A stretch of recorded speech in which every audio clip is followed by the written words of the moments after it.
Good morning again, OChem 2. I am so excited. In this video, let's try a different type of problem. Let's do one of our fill-in-the-blank problems.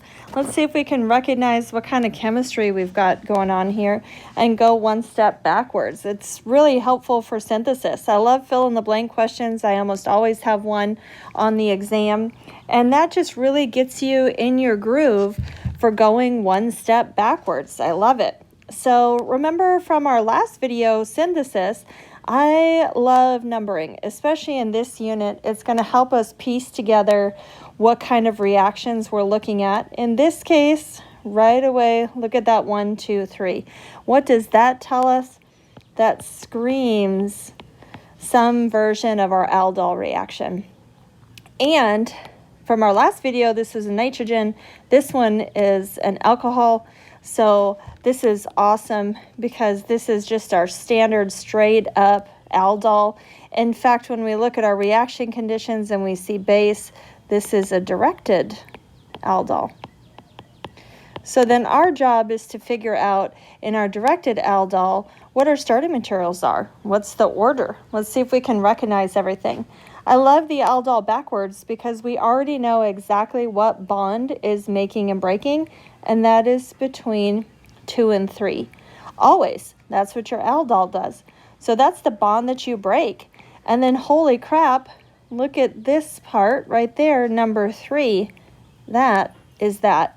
Remember, in your directed aldol, you actually make the enolate first. You make your 1, 2 first. So let's, for funsies, just draw what that would look like then. You make this with your base. And then you're adding that electrophile that's given. This is your number 1, 2, and 3.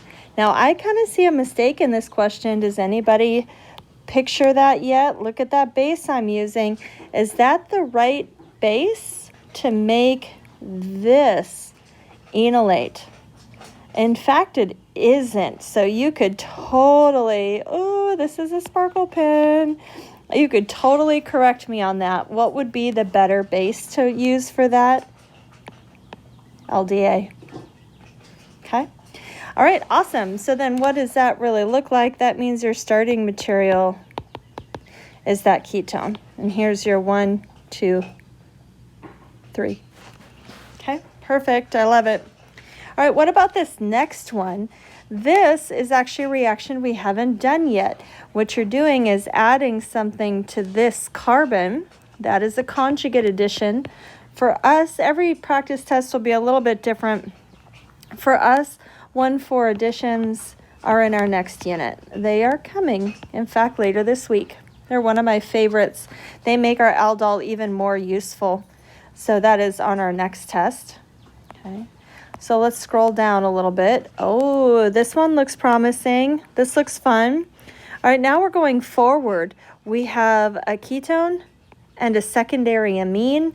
All right, that should be straight off your cheat sheet, right in your notes whenever we're mixing a ketone and a secondary amine. Let's draw the intermediate just so we can kind of see if that's the end-all be-all or if we need to monkey with that.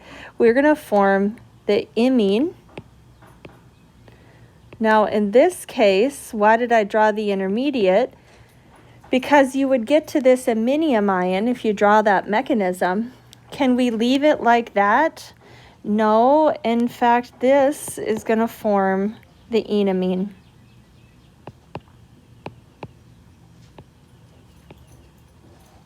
So our stable form of that product then is going to be the enamine.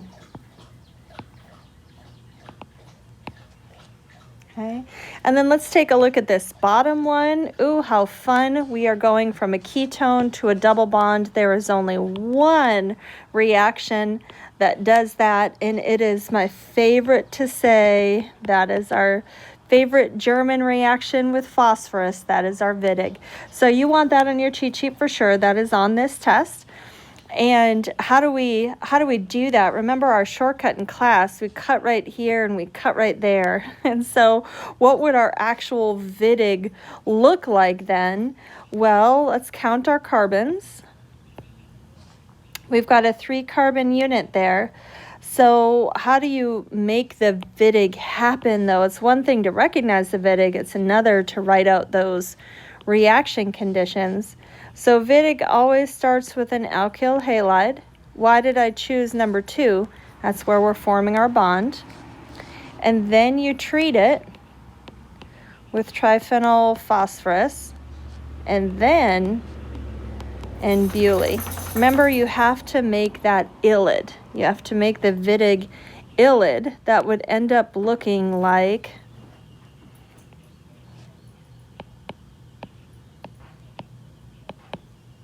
that. Okay. All right, wasn't that fun? All right, I'm gonna stop and then we'll do another video for another question, just in case my videos aren't saving because they're getting too big. So let me stop here and post this one, and then I'll have another